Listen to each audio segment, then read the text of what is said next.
Start कर दिया मैंने प्रभु जी।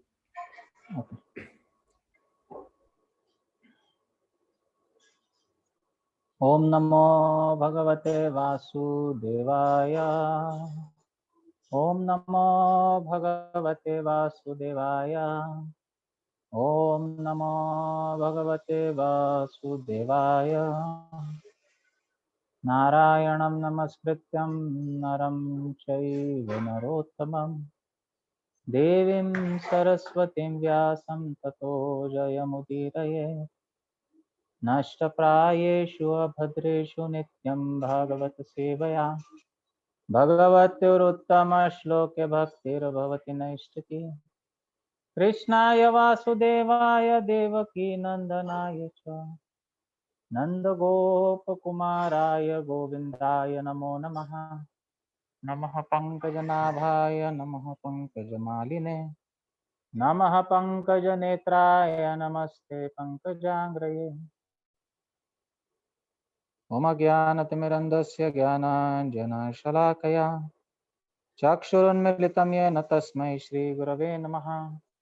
श्रीचैतन्यमनोभीष्टं स्थापितं येन भूतले स्वयं रूप कदा मह्यं ददाति स्वपदान्तिकं।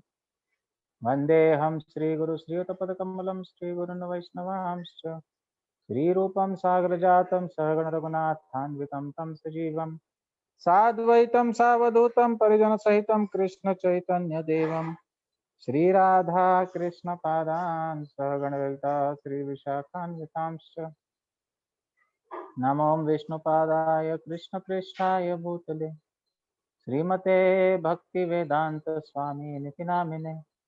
नमस्ते सारस्वती देवे गौरवाणी प्रचारिणे निर्विशेष शून्यवादी पाश्चात्य देशतारिणे। नमो महावदन्याय कृष्ण प्रेम प्रदायते कृष्णाय कृष्ण चैतन्य नामने गौरत्विषे नमः। हे कृष्ण करुणा सिंधु दीनबंधु जगत्पते गोपेश गोपिका कांत राधा कांत नमोस्तुते।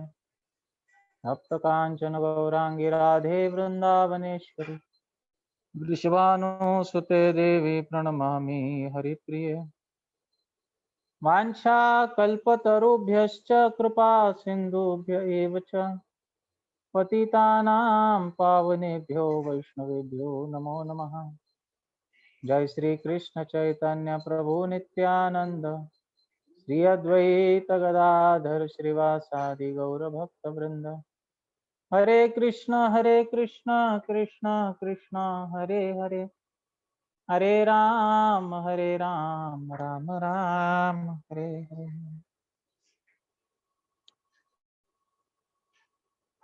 हरे कृष्ण।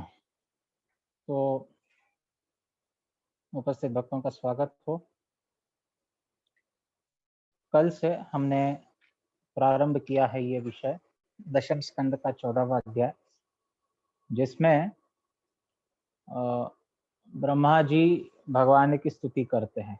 ब्रह्मा द्वारा कृष्ण की स्तुति, और इसकी पूरी जो बैकग्राउंड है ये हमने कल के सत्र के प्रारंभ में समझा था। कल 3 श्लोकों का वर्णन हमने किया।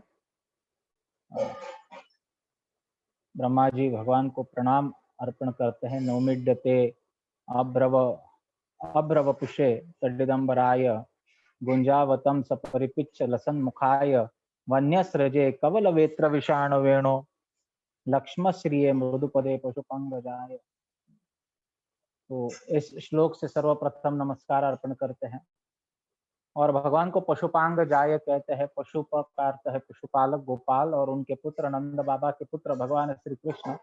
भागवत में कहीं भी संदेह नहीं है कि कृष्ण नंद बाबा के पुत्र हैं, कहीं भी संदेह नहीं है।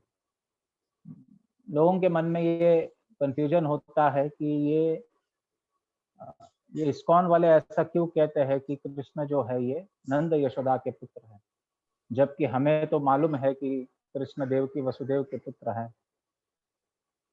तो कृष्ण देवकी वसुदेव के तो पुत्र है, लेकिन साथ ही साथ नंद बाबा और यशोदा मैया के भी पुत्र है। एक ही समय में कृष्ण ने दोनों जगह जन्म लिया था। ये बड़ा गूढ़ ज्ञान है जो हमको शास्त्रों से मिलता है। भगवान ने एक ही समय में गोकुल में भी जन्म लिया था और मथुरा में भी जन्म लिया था, कारागृह में कंस के। और कोई दो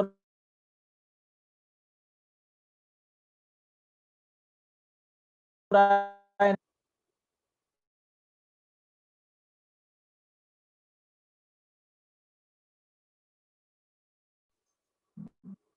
अंग जाय का अर्थ क्या है कि उनके शरीर से उत्पन्न हुए।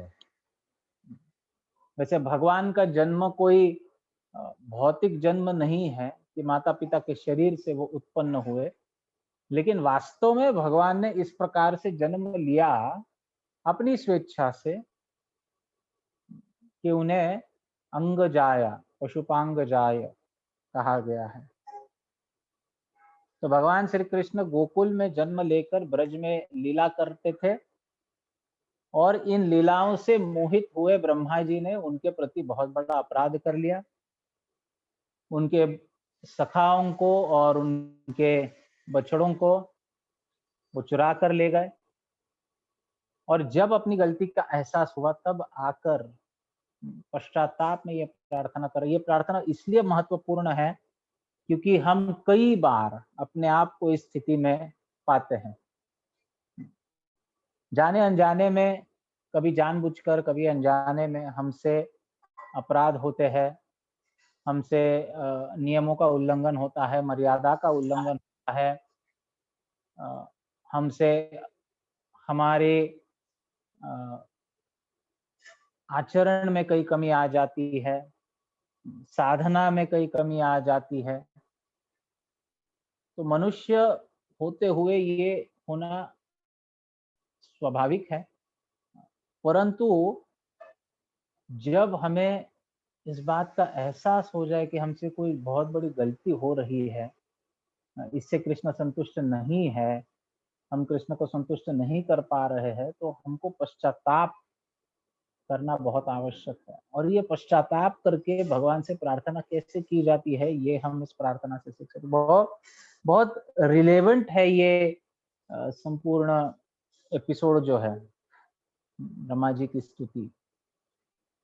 तो कल के श्लोक में हमने तीसरे श्लोक में देखा कि ज्ञाने प्रयासम उदपास्य नमंत एव जीवंति सन्मुखरितां भवदीय वार्तां स्थाने स्थिता श्रुतिगतां तनुवाग्मनो भी ये प्रायशो जित जितोप्यसि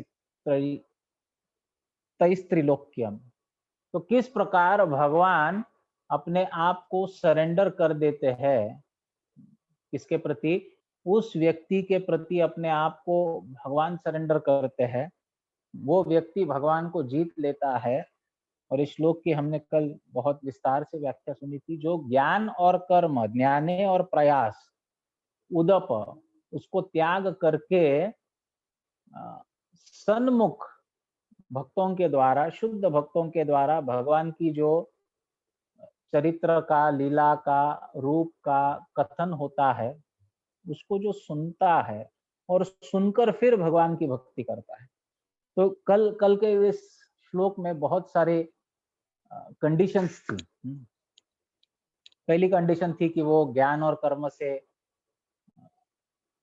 अनावृत रहता है, उससे उसको त्याग करता है ज्ञान और कर्म को, और फिर नमंत करता है, भगवान को नमस्कार करता है, उनको सरेंडर होता है। लेकिन कैसे? स्थाने स्थित। तो स्थाने स्थित जहाँ है वहां पर रहते हुए, और जीवंती, जो जीवन यापन करने के लिए उसे करना है वो करते हुए क्या करता है? भवदीय वार्ताम श्रुतिगताम, भगवान की कथा को सुनता है। अच्छा, किससे सुनता है? तो शुद्ध भक्तों के मुख से सुनता है, सन्मुख भक्तों के मुख से सुनता है। और फिर नमंत भगवान को शरणागत होता है। कैसे शरणागत होता है? तो तनु, वाक और मनो भी, तन से, मन से और वाणी से भगवान को शरणागत होता है। ऐसा जो भक्त है, ऐसा जो व्यक्ति है, ये अजित जितोपी, भगवान अजित को भी जीत लेता है, भगवान अजित को भी जीत लेता है। तो देखिए भगवान की भक्ति करना ये कोई सामान्य बात नहीं है, इससे हमें पता चलेगा। कितनी कंडीशंस है देखो, ज्ञान और कर्म का त्याग करना चाहिए। जहाँ है वहाँ पर जिस प्रकार से जीवन यापन कर रहे हैं उस प्रकार से करते हुए, या जीवन यापन का अर्थ है हमारी जीवनचर्या चलाने के लिए, उदर निर्वाह के लिए जो भी कार्य कर रहे हैं वो करते हुए, वो पापमय नहीं होना चाहिए, नहीं तो पापमय कार्य हमको कृष्ण से दूर लेके जाते हैं। ये पापमय कार्य नहीं है।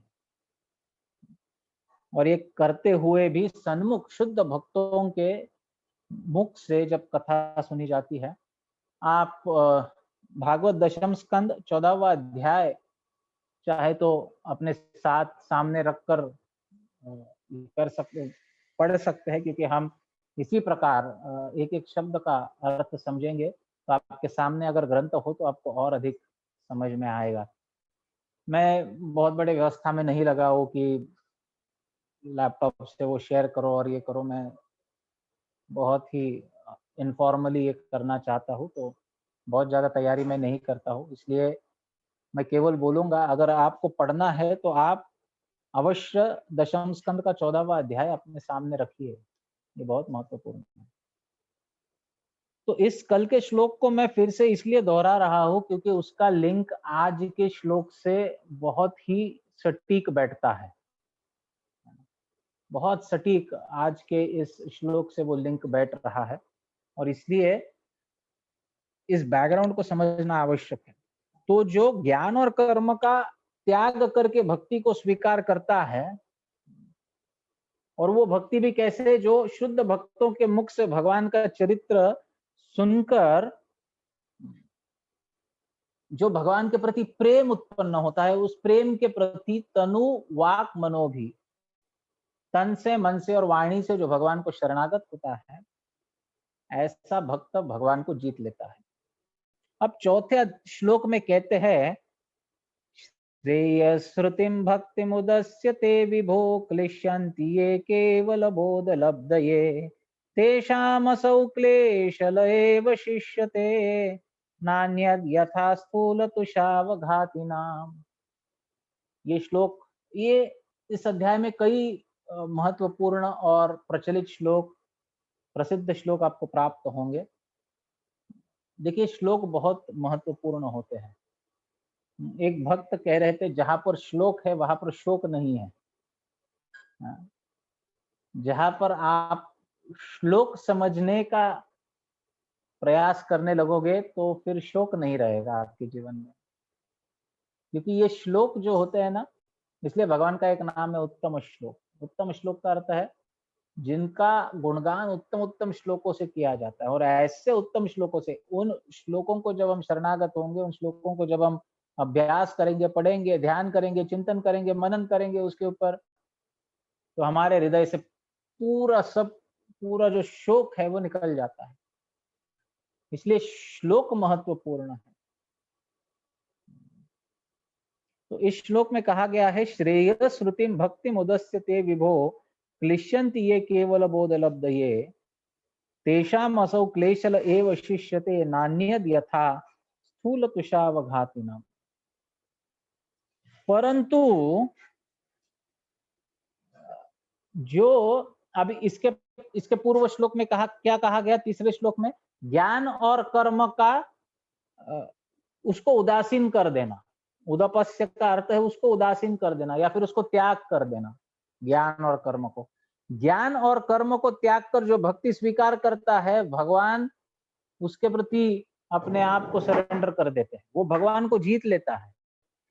जबकि भगवान अजित है, लेकिन फिर भी वो भगवान को जीत लेता है।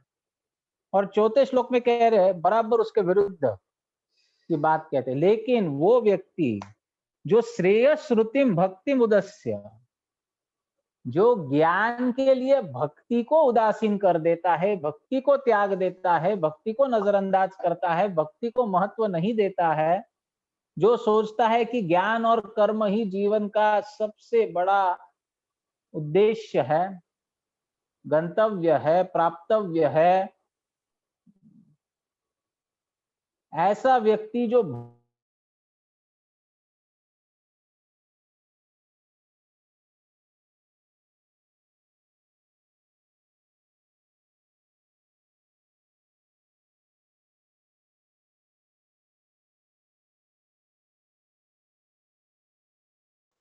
उदासीन कर लिया है, भक्ति को त्याग किया है, उसको त्याग किया है। कैसी भक्ति को? तो कहते हैं श्रेयः श्रुतिम, जो कल्याण का सबसे बड़ा मार्ग है। श्रेयः श्रुतिम, कल्याण का सबसे बड़ा मार्ग है, जिससे निश्चित रूप से कल्याण होने वाला है। वो कल्याण, कल्याण भिवंडी वाला कल्याण नहीं, कल्याण का अर्थ है मंगल होना। हमारे जीवन में सबसे अधिक कल्याण अगर किसी क्रिया से होने वाला है, मंगल होने वाला है, तो वो है भक्ति। ये भक्ति का मार्ग है। इस भक्ति के मार्ग में, इस भक्ति के मार्ग को त्याग कर, हे विभो, आपके प्रति जो भक्ति है उसके मार्ग को त्याग कर अगर कोई केवल बोध लब्ध, ये केवल ज्ञान के मार्ग पर चलना चाहे, तो ऐसे व्यक्ति का क्या होगा? तो कहते हैं क्लिश्यन्ति, वो केवल और केवल क्लेश ही भोगेगा।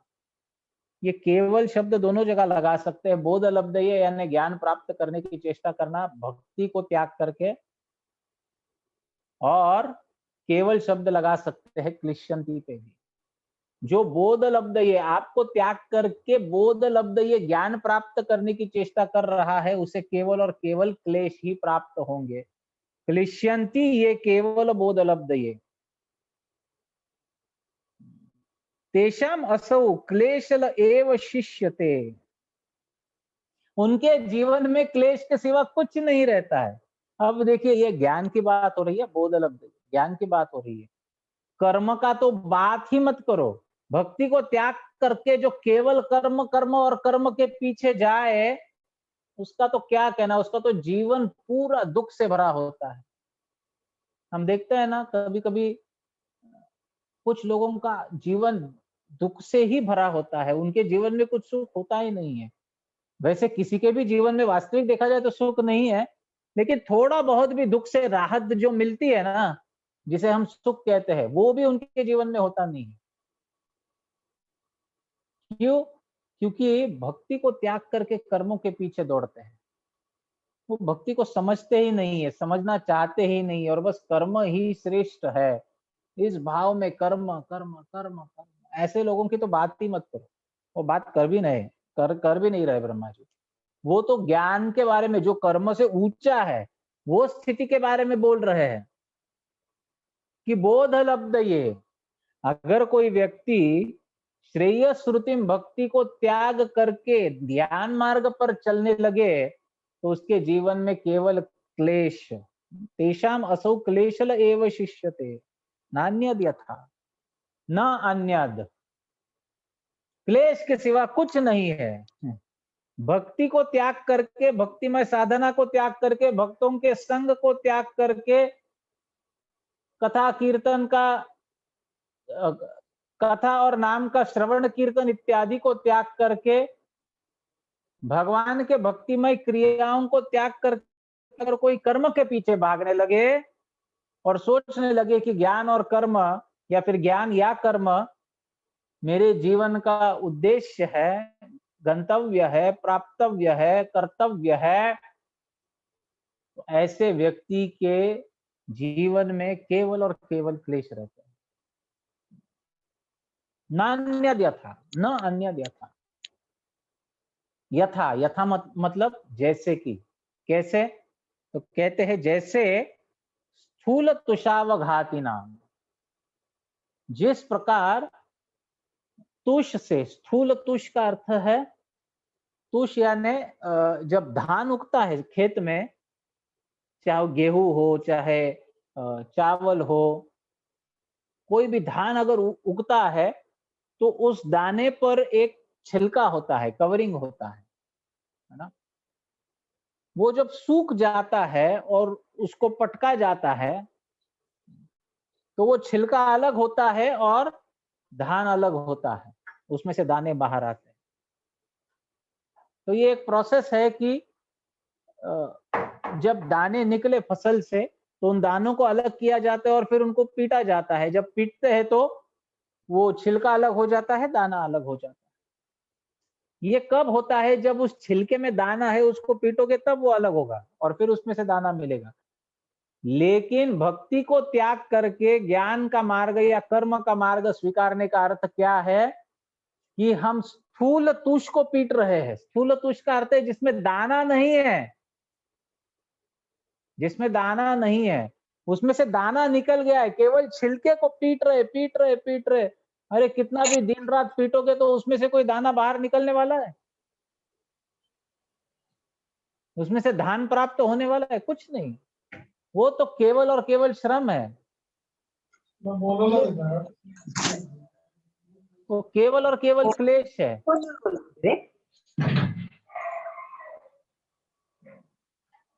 म्यूट कर देता हूँ।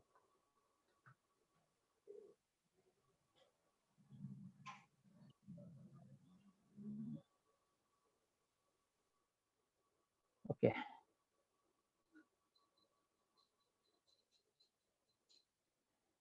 तो ब्रह्मा जी कहते हैं कि भक्ति को छोड़कर कर्म और ज्ञान का मार्ग स्वीकारना ये कोई बहुत बड़ी बुद्धिमानी की बात नहीं है। हम हमारे जीवन में क्लेश के सिवाय और किसी भी स्थिति को आमंत्रित नहीं कर रहे हैं, किसी भी स्थिति को, केवल क्लेश है। वास्तव में भक्त का जीवन ही आनंददायी है। कर्मी को और ज्ञानी का जीवन क्लेश से भरा होता है। कर्मी का अर्थ क्या है? कि जो अपनी जीवन की आवश्यकताओं को, इच्छाओं को पूरा करने के लिए भौतिक पदार्थों को प्राप्त करने के लिए, सुविधाओं को प्राप्त करने के लिए कर्म करता रहे। फिर चाहे वो किसी भी प्रकार का कर्म करे, वो किसी की नौकरी करे, चाहे धंधा करे, चाहे कुछ भी करे, लेकिन वो कर्म कर रहा है। किस लिए कर्म कर रहा है? कर्म कर रहा है अपनी भौतिक आवश्यकताओं को पूरा करने के लिए। उसे कर्मी कहते हैं। ज्ञानी कौन है? ज्ञानी कर्मी नहीं है, लेकिन वो तर्क के आधार पर ज्ञान विकसित करने लगता है। वो नाना प्रकार के तर्क करते हुए अपने तर्क के आधार पर भगवान को परसीव करता है। वो भगवान का ज्ञान प्राप्त करना चाहता है, ऐसे ही। उसका कोई लिंक आगे पीछे नहीं चाहिए उसे। भगवान के निराकार रूप को साक्षात्कार करना, इसे कहते हैं ज्ञान का मार्ग। लेकिन ये लोग ये नहीं जानते हैं कि ये साक्षात्कार संपूर्ण साक्षात्कार नहीं है। ये साक्षात्कार गलत नहीं है, लेकिन संपूर्ण नहीं है। संपूर्ण साक्षात्कार उसे ही हो सकता है जिसका वर्णन तीसरे श्लोक में किया है। जो शुद्ध भक्तों के मुख से भगवान की कथा को, लीलाओं को श्रवण करता है, उसे ही भगवान का वास्तविक साक्षात्कार हो सकता है, क्योंकि भगवान उसे अपने आप को सरेंडर कर देते हैं। भगवान उसे अपने आप को रिवील करते हैं, उसके हृदय में कैद हो जाते हैं। तो भगवान की इच्छा से ही हम उनको जान पाएंगे। हम स्वयं के प्रयास से भगवान को नहीं जान सकते हैं। हम कितना भी ध्यान लगाकर बैठे और ध्यान करने का प्रयास करें, भगवान ऐसे है, भगवान वैसे है, ये निराकार प्रकाश कहीं से आ रहा है, यही भगवान है, ये हमें भगवान का साक्षात्कार कभी नहीं दे सकता है, केवल क्लेश दे सकता है। भक्त देखिए ना, भक्त का जीवन कितना आनंददायी होता है। भक्त मजे से खाते हैं, पीते हैं, नाचते हैं, गाते हैं, घूमते हैं, यात्रा करते हैं, भक्तों के साथ आनंद में रहते हैं, बढ़िया आनंद में रहते हैं, कथा कीर्तन होता है। और एक योगी क्या करता है? योगी कठिन कठिन आसन में बैठकर मन को कंट्रोल कर, मेरा मन भाग रहा है, उसे कंट्रोल करने का प्रयास कर रहा है। Whereas भक्त इतनी आनंददायी क्रियाओं में लगा रहता है कि उसका मन उससे बाहर जाता ही नहीं है। आप जरा देखिए, अगर आप भक्तों के संग में, अभी हाल ही में ये एक्सपीरियंस हमको थोड़ा कम ही मिल रहा है भक्तों के संग में फिजिकली आने का, लेकिन जब हम भक्तों के संग में आते हैं, कथा में रहते हैं, कीर्तन करते हैं, भक्तों के संग में प्रसाद प्राप्त करते हैं, भगवान के विग्रहों का दर्शन करते हैं, तो ऐसी क्रिया करते समय हमारा मन कहीं भटकता नहीं है, वो फोकस्ड रहता है। प्रसाद लेते समय कभी मन इधर-उधर भटकता है? कभी नहीं भटक सकता। तो मन को फोकस्ड रखना, यही तो उसे नियंत्रित करना है।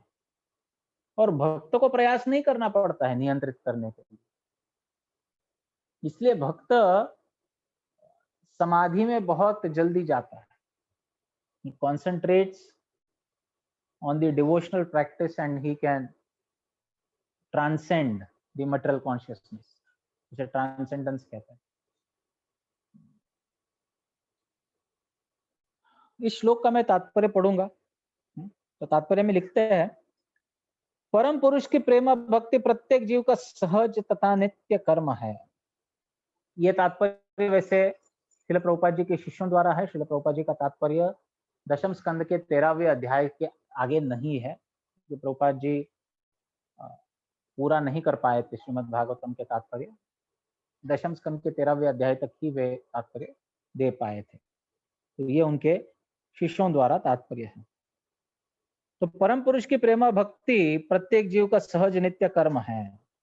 यदि कोई व्यक्ति अपने वैधानिक कर्म को त्याग कर निर्विशेष ज्ञान के माध्यम से तथाकथित प्रकाश की खोज करता है, तो बनावटी प्रक्रिया का अनुसरण करने से मिलने वाले क्लेश के अतिरिक्त कुछ भी उसके हाथ नहीं लगता। ये क्योंकि ये स्वाभाविक क्रिया है ना हमारे लिए, भगवान की भक्ति। इसलिए जब हम भगवान की भक्ति करते हैं तो हम अनायास आनंदित रहते हैं, क्योंकि ये स्वाभाविक क्रिया है। It's our constitutional duty, it's our constitutional position to serve the supreme lord. इसलिए हम भगवान की भक्ति करते करते आनंद में रहते हैं। अब जो अस्वाभाविक क्रिया है उसको हम करने लगेंगे तो केवल और केवल क्लेश ही प्राप्त होगा, है ना। जैसे हम थलचर है, जमीन पर जीने वाले जीव है मनुष्य। अगर कोई सोचे कि नहीं मुझे पानी के अंदर जाकर रहना है, तो रह पाएगा? कोई जाकर सोचे कि पानी के नीचे जाकर मैं मेरा घर बनाऊंगा, बंगला बनाऊंगा, साम्राज्य खड़ा करूंगा, कर पाएंगे? नहीं कर पाएंगे, क्योंकि हम पानी में जीवित नहीं रह सकते। वो हमारी स्वाभाविक स्थिति नहीं है। हमारे शरीर की स्वाभाविक स्थिति थल पर है, सरफेस पर है। हम पानी के अंदर नहीं रह सकते। तो जैसे अस्वाभाविक स्थिति में जाने के बाद हमें केवल और केवल क्लेश भुगतना पड़ेगा, उसी प्रकार से अस्वाभाविक स्थिति में रहते हुए, यानी भगवान के भक्ति से दूर रहकर कर्म और ज्ञान में फंसे हुए रहने से हमारे जीवन में केवल और केवल क्लेश ही क्लेश रहता है, और कुछ नहीं, और कुछ हो ही नहीं सकता।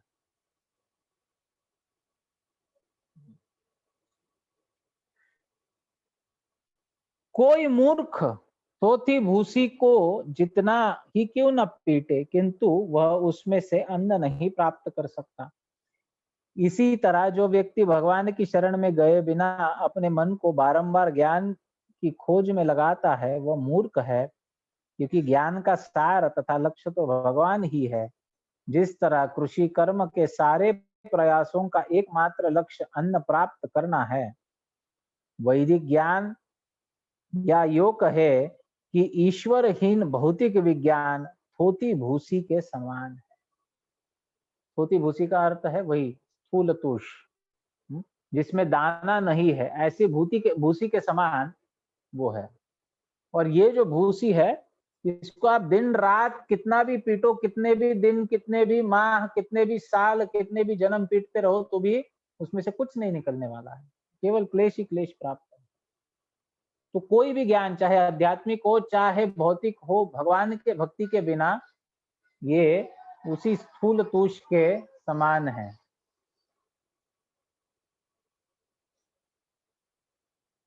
कोई तर्क कर सकता है कि योगाभ्यास द्वारा या निर्विशेष ज्ञान के अनुशीलन से मनुष्य को प्रतिष्ठा, धन, योग शक्ति या निर्विशेष मुक्ति का लाभ होता है, किंतु यह तथाकथित लाभ व्यर्थ है, क्योंकि इनसे जीव को परमेश्वर की प्रेम भक्ति का वैधानिक पद प्राप्त नहीं हो पाता।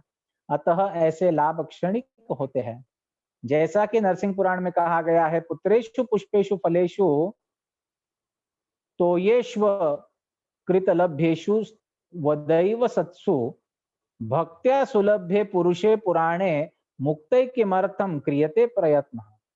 जब आदि पुरुष सहज ही उपलब्ध होने वाले वस्तुओं यथा पत्र, पुष्प, फूल तथा जल से प्राप्त किए जा सकते हैं, तो फिर मुक्ति के लिए अलग से प्रयास करने की क्या आवश्यकता है। देखो कितने सुंदर श्लोक है। पत्रेषु पुष्पेषु फलेषु तोयेषु अकृतलभ्येषु, ज्यादा प्रयास नहीं करना पड़ता है। भगवान खुद भगवत गीता में कहते हैं, पत्रम पुष्पम फलम तोयम यो मे भक्त प्रयच्छति। जो मुझे भक्ति से बस केवल एक पान, एक फूल, थोड़ा जल और एक पुष्प अर्पण कर दे, भक्ति से, भक्ति भाव समर्पण का होना चाहिए। पत्र अर्पण करे, तुलसी का पत्ता अर्पण करे, या प्रवाल अर्पण करे, जो कोमल कोमल पत्ते होते हैं, च्युत प्रवाल जैसे कहा गया है।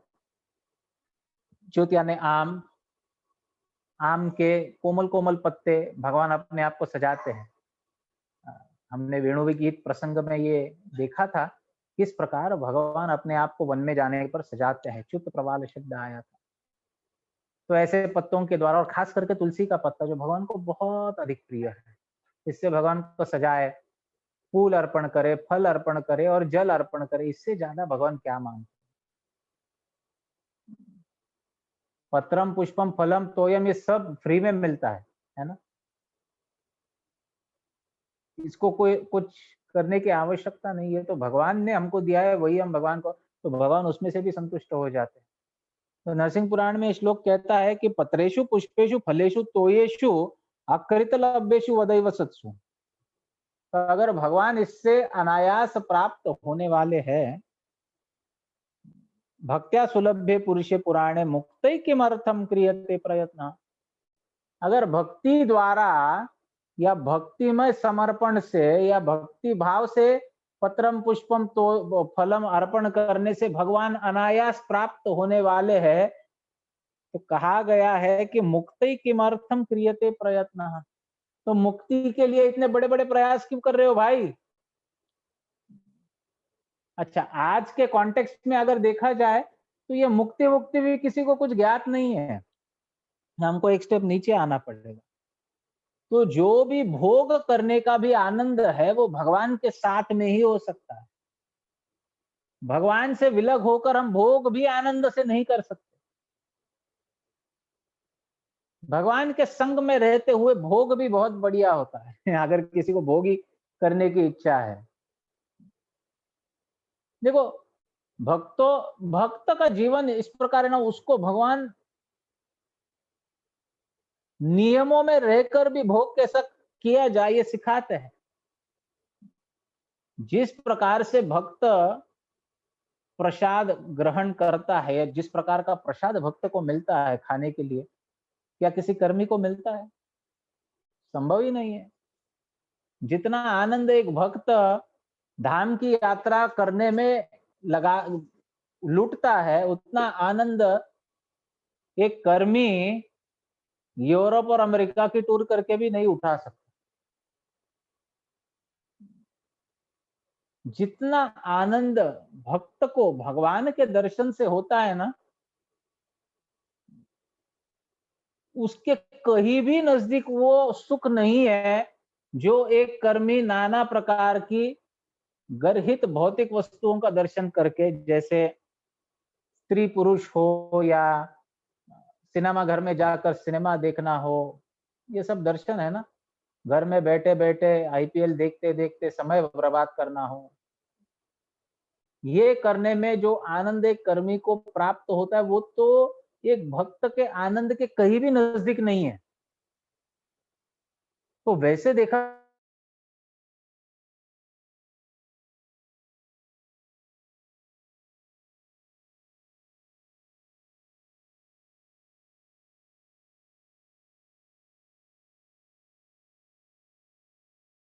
भक्ति के पीछे भागे।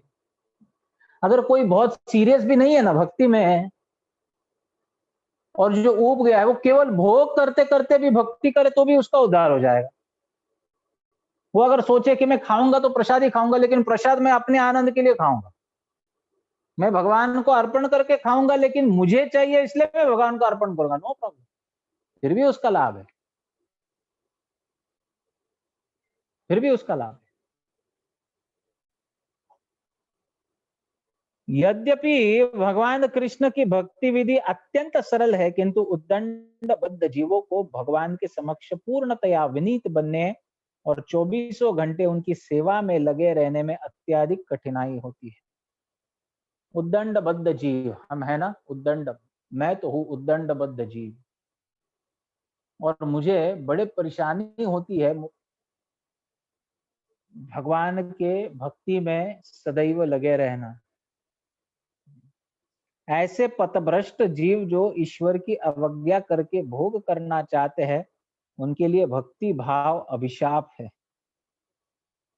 जब ऐसे उद्दंड जीव ज्ञान तप तथा योग जैसे गर्वित प्रयासों से भगवत दर्पण से बच निकलना चाहते हैं, तो वे ईश्वर के सशक्त नियमों द्वारा भौतिक जगत में वापस लौटा दिए जाते हैं और भौतिक संसार नामक भवसागर में डुबो दिए जाते हैं।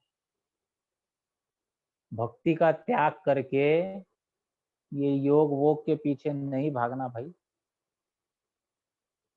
ये वार्निंग दे रहे ब्रह्मा जी इस श्लोक में। आजकल क्या है ना, देखो यहाँ पर लिखा है, कोई तर्क कर सकता है कि योगाभ्यास द्वारा निर्विशेष ज्ञान के अनुशीलन से मनुष्य को प्रतिष्ठा, धन, योग शक्ति या निर्विशेष मुक्ति का लाभ होता है। तो धर्म, अर्थ, काम और मोक्ष ये योग से प्राप्त हो सकते हैं। और आज हम देखते हैं भगवान कौन है, योगेश्वर कौन है, इसका जरा भी ज्ञान नहीं है, लेकिन बहुत बड़े बड़े योगी बनकर घूम रहे हैं। योगी का अर्थ क्या है? योगेश्वर के साथ जो जुड़ जाए उसे योगी कहते हैं। कृष्ण के साथ जो जुड़ जाए उसे योगी कहते हैं। भगवान के साथ जो जुड़ जाए उसे योगी कहते हैं,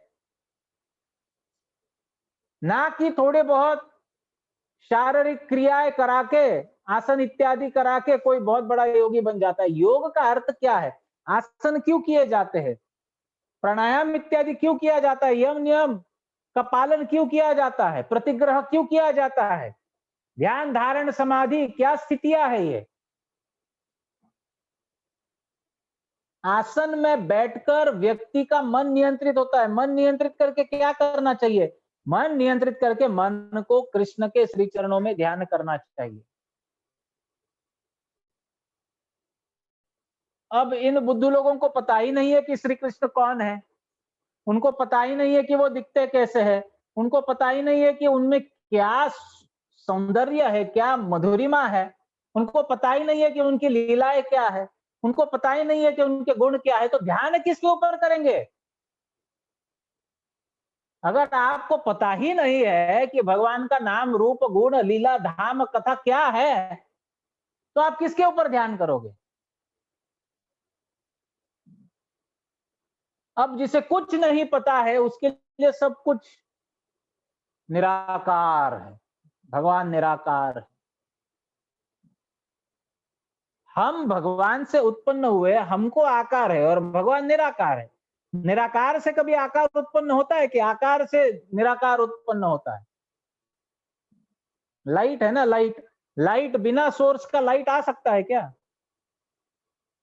लाइट से बल्ब उत्पन्न होता है, या कोई भी डिवाइस उत्पन्न होता है, या बल्ब से लाइट उत्पन्न होता है? सूर्य से प्रकाश उत्पन्न होता है कि प्रकाश से सूर्य उत्पन्न होता है? समझने वाली बात है। अगर वो निराकार स्वरूप है भी भगवान का, तो वो निराकार स्वरूप साकार रूप से आता है। निराकार स्वरूप अपने आप में इंडिपेंडेंट नहीं है, कदापि इंडिपेंडेंट नहीं है अपने आप में। लेकिन लोग सोचते हैं कि यही सब कुछ है, और यहीं पर वो मार खा जाते हैं। यहीं पर उन्हें समझ में नहीं आता है कि, और वो भ्रमित हो जाते हैं। ब्रह्मा भी स्वयं भ्रमित हुए और भ्रमित होकर ये प्रार्थना कर रहे हैं। अब ब्रह्मा से बड़ा योगी कोई है क्या? लेकिन फिर भी वो कहते हैं कि देखिए, आपके भक्ति को त्याग करके ये योग और कर्म, इसमें कोई आनंद नहीं, कोई आनंद नहीं। कोई व्यक्ति अगर ऐसा सोच भी रहा है तो उसके जीवन में केवल और केवल क्लेश ही क्लेश होने वाले हैं। पुरेह भूमन् बहवोऽपि योगिनास् त्वद् अर्पितेहा निज कर्म लब्धया विबुद्ध भक्त्यैव कथोपनीतया प्रपेदिरे अंजोच्युत ते गतिं परा। तो कहते हैं कि हमने ऐसा देखा है कि पूरे भूतकाल में, इन द पास्ट टाइम्स, भूतकाल में, इह, इस संसार में, हे भूमन, भूमन का अर्थ है सर्वशक्तिशाली, ओमनीपोटेंट, सर्व सामर्थ्यवान, सर्वशक्तिमान, ऐसे भगवान। हे भूमन, भूतकाल में इस संसार में ऐसा देखा गया है कि बहवः, अनेक योगिनः, अनेक योगी जन, बहवः अपि योगिनः, अपि योगिनः, ऐसे कई योगी जन निसंदेह रूप से त्वत् अर्पित इह निज कर्म लब्धया, इस जगत में कार्य करते हुए उन्होंने आपके श्री चरणों में अपना निज कर्म अर्पित कर दिया, सब कुछ अर्पित कर दिया, सब कुछ अर्पित कर दिया, और बहुत सुंदर प्रकार से अपना जीवन यापन किया, आपके चरणों में शरणागत होकर पूरी तरह अपना जीवन बिताए हैं। विबुद्ध भक्त्या एवं कथोपनीतया प्रपेदिरे अंजः, और उन्होंने सारे प्रयासों को आपको अर्पित किया है। हे अच्युत, आपके श्रवण और कीर्तन द्वारा उन्हें जो भक्ति प्राप्त हुई, उससे वो आपको जान पाए और आपकी शरण में जाकर परम धाम को प्राप्त हुए। इसे मुक्ति कहते हैं, ये वास्तविक मुक्ति का अर्थ है। भगवान को जानना, समझना, उनकी कथा के द्वारा, उनके लीलाओं के द्वारा, उनके नाम के द्वारा, जब हम भगवान को जान लेंगे ना, तब जो भक्ति उत्पन्न होगी, तो कोई ऐसा कहेगा कि ये जो ब्रह्मा जी कह रहे हैं वो सही में हो सकता है क्या? तो ब्रह्मा जी कहते हैं हाँ हाँ हुआ है, ऐसा हुआ है। पूरे इह, यहीं पर, इसी भौतिक जगत में, इसी पृथ्वी तल पर अनेक भक्त हुए, पूरे भूतकाल में, जिन्होंने आपके त्वद अर्पित इह निज कर्म लब्धया, उनके निज कर्म से प्राप्त जो कुछ भी उनको था, उन्होंने सब आपको अर्पित कर दिया, उन्होंने सब आपको अर्पित कर दिया। विबुद्ध भक्त्यैव, कैसे उनमें ये भाव आया? भक्ति के द्वारा भाव आया। ये भक्ति कहां से प्राप्त हुई? तो कहते हैं कथोपनीतया। देखिए भगवान की कथा का महत्व कितना बार बार गाया जा रहा है। किसके द्वारा गाया जा रहा है? ब्रह्मा जी के द्वारा। 4 वेदों का सर्वप्रथम ज्ञान जिन्हें प्राप्त हुआ था वे है ब्रह्मा जी। तेने ब्रह्म रुधाय आदि कवये, आदि कवि कहा गया है उनको। मुह्यन्ति यत् सूरयः, भागवत के प्रथम श्लोक में कहा गया है। भगवान कौन है? जिन्होंने ब्रह्मा के हृदय में चारों वेदों का ज्ञान प्रकट किया। तो ब्रह्मा वो थे जिनको इस सृष्टि का संपूर्ण ज्ञान वेदों के रूप में जिनके हृदय में प्रकट हुआ। वे ब्रह्मा भी भ्रमित हुए भगवान के द्वारा, वो भगवान को जान नहीं पाए। और यहाँ पर इस पंचम श्लोक में कहते हैं कि पहले ऐसा देखा गया है कि कई भक्तों ने आपको जान लिया है। कैसे जाना? विबुद्ध्य, विबुद्ध्य का अर्थ है जान लिया, या फिर विबुद्ध का अर्थ है आपको समझ पाए हैं, आपकी अपनी बुद्धि के द्वारा, अपने मन के द्वारा आपको ग्रहण कर पाए। ब्रह्मा जी नहीं कर पाए, वो अक्षम रहे, इसलिए तो मोहित हो गए। लेकिन ऐसे कई भक्त कर पाए थे। कैसे कर पाए? तो कहते हैं कथोपनीतया, उपनीतया। कथा, उप यानी समीप, कथा के द्वारा जिन्होंने आपकी कथा का श्रवण कीर्तन किया। उपनीतया, नीतया का अर्थ है कथा उपनीतया, उपनीतया यानी नजदीक ले जाना, ऐसा भी होता है। क्या सुंदर पद है, देखिए, कथोपनीतया। वे भक्त कथा के द्वारा आपके करीब ले जाए गए, ऐसा अर्थ होता है कथोपनीतया। So beautiful.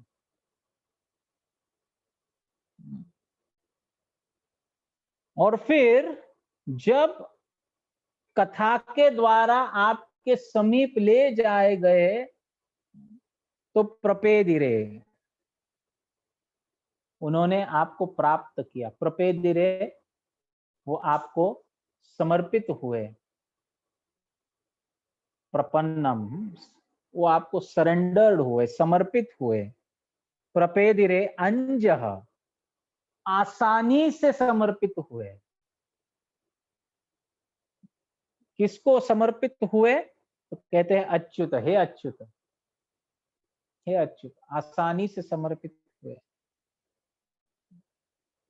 ते गतिम पराम, और आसानी से आपके गति को, आपके गंतव्य को, आपको गति के रूप में, गंतव्य के रूप में, डेस्टिनेशन के रूप में उन्होंने प्राप्त किया। आप परम गंतव्य है, आप सबकी परम गति है। गति का अर्थ गंतव्य भी होता है। आप सबकी परम गति है, आपको वे प्राप्त किए। कैसे प्राप्त किए? आपको जान पाए भक्ति के द्वारा। भक्ति कहाँ से आई? भक्ति आई कथा के द्वारा, कथोपनीतया। और देखिए मेरा कितना बड़ा दुर्भाग्य है, मुझे आपने 4 सिर और 8 कान दिए, लेकिन मैं आपकी कथा नहीं सुन पाया। और चूंकि मैं आपकी कथा नहीं सुन पाया, मैं आपको जान नहीं पाया, और चूंकि मैं आपको जान नहीं पाया, इसलिए मैं भ्रमित हो गया, मोहित हो गया। ब्रह्मा जी का भाव उमड़ रहा है उनके इन श्लोकों को अगर आप स्टैंड अलोन लेकर चलेंगे ना, without reference to the context, तो फिर इससे एक सिद्धांत तो उभर के आता है। लेकिन जब इस रेफरेंस के साथ आप चलोगे, रेफरेंस के साथ चलोगे, कॉन्टेक्स्ट के, लाइट लाइट लाइट,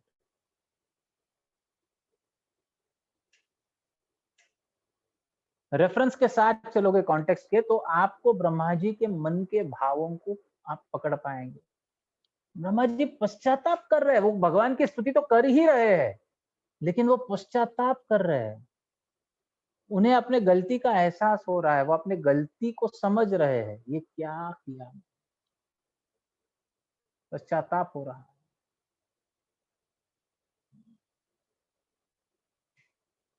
कितने सुंदर शब्द है, देखिए, विबुद्ध्य भक्त्या एव कथोपनीतया। कथा के द्वारा जब वो भगवान को जान लेते हैं और भक्ति उत्पन्न होती है, तो अपने निज कर्म अर्पित कर देते हैं भगवान के चरणों में, सब कुछ अर्पित कर देते हैं। कब हम इस प्रकार से भगवान को संपूर्ण शरणागत हो पाएंगे? कब हमें उस स्तर की भक्ति प्राप्त होगी कि हम सब कुछ छोड़ छाड़ कर भगवान के चरणों में समर्पित हो पाए? कब कथा की कृपा हम पर होगी? भगवान के लीलाओं की कृपा, भगवान के कथाओं की कृपा, भगवान के भक्तों की कृपा, साधुओं की कृपा हम पर होगी, जिसके द्वारा हम भगवान को संपूर्णतया समर्पण कर पाएंगे। अच्युत, अंजः अच्युत, अंज का अर्थ है सरलता से, बड़ी सरलता से, बहुत इजीली। सरलता का अर्थ क्या है? सरलता का एक अर्थ सादगी भी होता है, लेकिन यहाँ पर सरलता का अर्थ है या सरलता है, जटिल नहीं है ये मार्ग, इट्स वेरी इजी, बहुत सरल मार्ग है। भक्ति का मार्ग आसानी से भगवान को प्राप्त किया जाता है। किसे प्राप्त करते हैं तो कहते हैं अच्युत।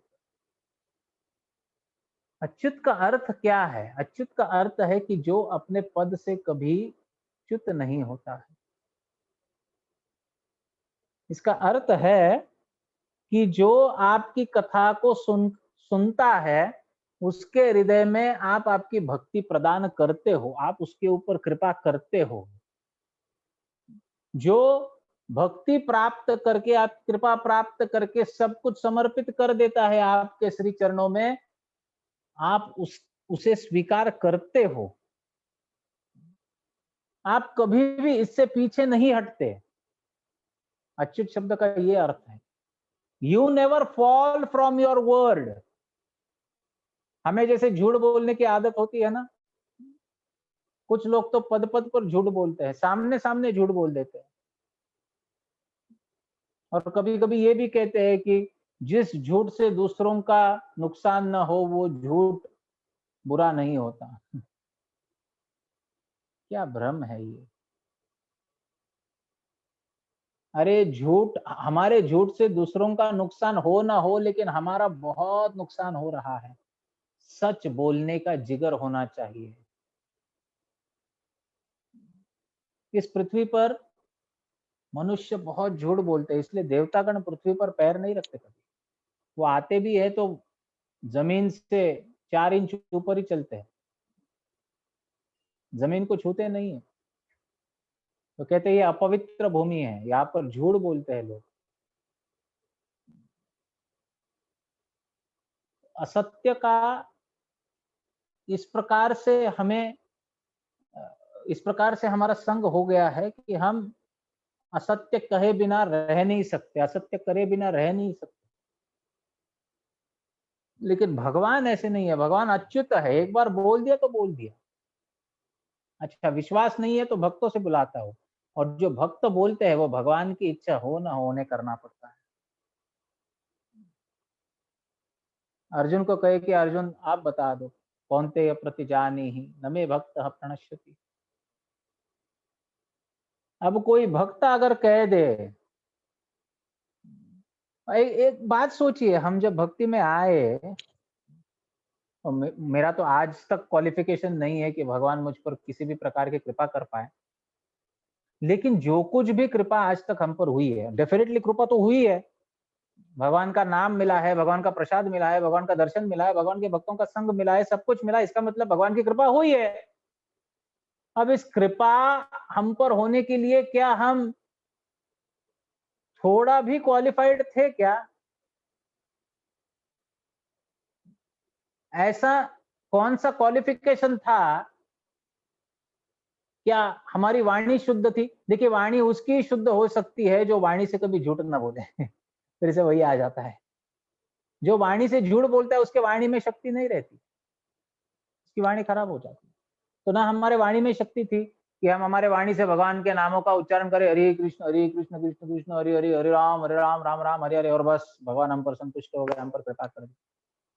ऐसा कुछ था हमारा? क्या शक्ति थी हम में? हम भगवान का नाम भी कैसे ले पाए? अच्छा, नाम लेने के बाद भगवान की कृपा कैसे हुई? थोड़ी बहुत तो कृपा हुई है, हर एक भक्त के जीवन में कृपा हुई है, नो डाउट अबाउट इट। तो ये कृपा कैसे हुई? ये कृपा इसलिए हुई क्योंकि कोई भक्त आए सामने से और हमको कहे कि भाई ये हरिनाम का जप करो, भगवान प्रसन्न होंगे, भगवान कृपा करेंगे। अब उस भक्त की बात को रखने के लिए हमारे ऐसे तैसे जप पर भगवान हम पर कृपा कर दिया, नहीं तो हमारा कोई क्वालिफिकेशन नहीं है। समझने की बात है, किसी ने आकर हमको नाम भजन दिया और हमने उसके कहने पर स्वीकार किया, तो उसकी बात सत्य रखने के लिए भगवान हम पर कृपा कर दिया, उस भक्त की बात सत्य रखने के लिए। सत्यम विधातुम निज भृत्य भाषितम, निज भृत्य भाषितम, अपने भक्त की निज भाषितम, उसकी उसके उसकी जुबान को सत्य सिद्ध करने के लिए भगवान कुछ भी कर सकते हैं। वो नरसिंह के रूप में भी आ सकते हैं, जिसे कोई नहीं सोच सकता। तो केवल केवल अपने भक्त की वाणी को सत्य सिद्ध करने के लिए। भगवान कभी नहीं चाहते हैं कि मेरे भक्त की वाणी असत्य हो जाए, कभी नहीं चाहते। और इसलिए भगवान अपने भक्त की वाणी को सत्य करने के लिए कुछ भी कर सकते हैं। मुझ जैसे निकम्मे पर भी कृपा कर सकते हैं अपने भक्त की वाणी को सत्य करने के लिए। ये है भगवान।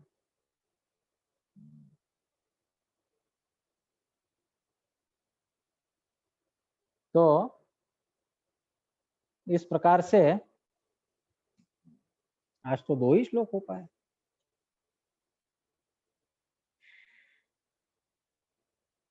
ब्रह्मा जी प्रार्थना अर्पण कर रहे हैं और 6ठे श्लोक से आगे हम कल के सत्र में चर्चा करेंगे। हरे कृष्ण कृष्ण कृष्ण हरे हरे, हरे राम राम राम हरे हरे। किसी का कोई प्रश्न है तो आप अनम्यूट करके पूछ सकते हैं।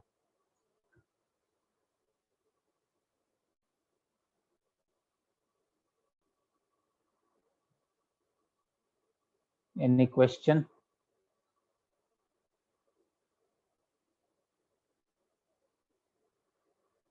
No question? सब जाग रहे थे कि सो रहे थे? हरे कृष्ण प्रभु जी। हरे कृष्णा। यस बलेश्वर मंटो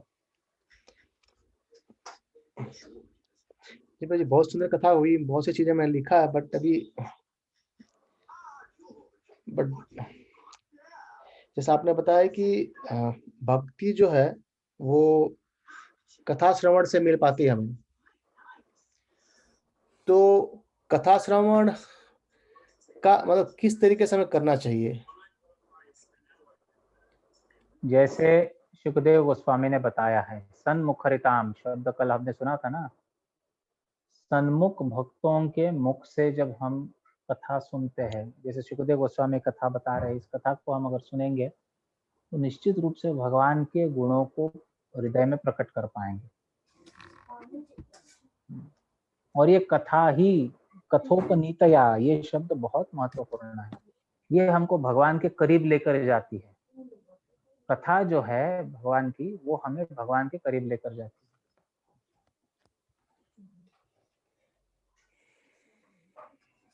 कथा चाहे जिस किसी भी रूप में सुने, वो भगवान की कथा है, कभी ना कभी कुछ ना कुछ तो प्रेरणा देकर ही जाएगी। नित्यम भागवत सेवया का अर्थ क्या है? हर रोज ये जब करेंगे तो उसका एक एक्सपोनेंशियल इफेक्ट आएगा, धीरे धीरे धीरे धीरे माउंट अप होते जाएगा। और वो जब पूरा पूरा इफेक्ट आता है ना, तब आपको पता चलेगा कि जो इतने सालों से हम सुन रहे हैं उसका लाभ क्या होता है। भगवान को भूलना आसान नहीं होता। अगर कोई ठीक ठीक कथा सुने तो भूल नहीं पाता। ऊपरी ऊपरी भले ही आपका कभी कभी ऐसा हो जाता है ना कि डिवोशनल एक्टिविटीज में फिजिकल एंगेजमेंट कम हो जाती है, समय नहीं दे पाते, शरीर साथ नहीं देता है, चाहे कुछ भी हो, लेकिन मन से भगवान को भूल नहीं पाएंगे अगर हमने ठीक से कथा सुनी।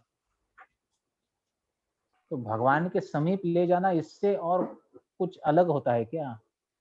यही तो है, कथा हमको भगवान के समीप में किया, और कुछ नहीं। जी प्रभु जी। और कोई प्रश्न?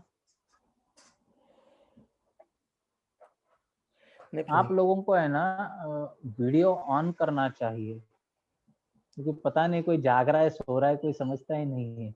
अगर सीरियसली सुनना है तो वीडियो ऑन करके सुनिए, तब आप अलर्ट रहोगे, तब आप ध्यान दोगे, तब आप ठीक से सुनोगे। नहीं तो ये तो ऐसा है ना कि क्या हो रहा है पर्दे के पीछे पता ही नहीं है। अब कैसे सब सुंदर सुंदर चेहरे दिख रहे हैं, है ना। भक्तों का दर्शन होना चाहिए ना। That's it. ऐसा जरा सुंदर सुंदर मुखड़े दिखाते जाओ भाई, तो एक अलर्टनेस बढ़ता है, सीरियसनेस बढ़ता है। Any more questions? नहीं प्रभु, धन्यवाद प्रणाम। धन्यवाद।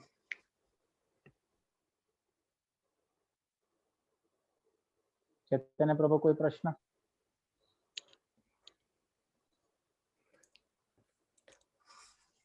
प्रभु जी मेरा एक ज्योतिमुखी, पर्सनल क्वेश्चन है, मैं आपको बाद में पूछूंगा। हाँ नो प्रॉब्लम। ज्योतिमुखी माता जी दंडवत प्रणाम। ये काफी और हम पर बड़ी कृपा रही माता जी की शुरुआत से। आज उनकी उपस्थिति हमको प्रेरित करने वाली है। वैसे कुछ वर्षों से कोल्हापुर में रह रही थी, लेकिन अब फिर से पुणे आए हैं, तो हम पर कृपा अवश्य करेंगे दर्शन देकर। बहुत बहुत धन्यवाद माता जी।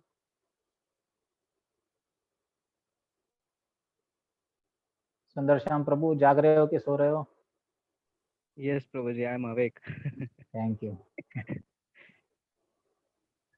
तो अगर किसी का कोई प्रश्न नहीं है तो फिर कल ठीक 8:30 बजे फिर से मिलेंगे और इस कथा को आगे लेकर जाएंगे। मैं चाहता हूँ कि क्योंकि थोड़ा लेट होता है ना समय, तो बहुत ज़्यादा अगर खींचा जाएगा तो सुनेंगे लेकिन अंदर कुछ नहीं जाएगा। तो धीरे धीरे जाएंगे, छोटे छोटे सेशंस करेंगे और करते रहेंगे। तो अध्याय में 61 श्लोक है, थोड़ा समय लगेगा लेकिन हो जाएगा। हरे कृष्णा। निर्गुण लीला माता जी, हरे कृष्णा। ठीक है, तो फिर मिलते हैं कल शाम को 8:30 बजे और 6ठे श्लोक से लेकर आगे प्रारंभ करेंगे। अगर कल होता है तो बहुत महत्वपूर्ण और प्रसिद्ध श्लोक है, सत्येनुकंपाम सुसमीक्षमाणु। इस श्लोक के ऊपर कल चर्चा करेंगे अगर समय होता है तो, लेकिन शायद कल हम 8वें श्लोक तक पहुंच जाएंगे। हरे कृष्ण कृष्ण कृष्ण हरे हरे, कृष्ण हरे हरे राम हरे राम। राम हरे। ग्रंथराज श्रीमद् भागवतम की Jai. जय आनंदे हरि हरि हरि बोल पाद की जय। जय।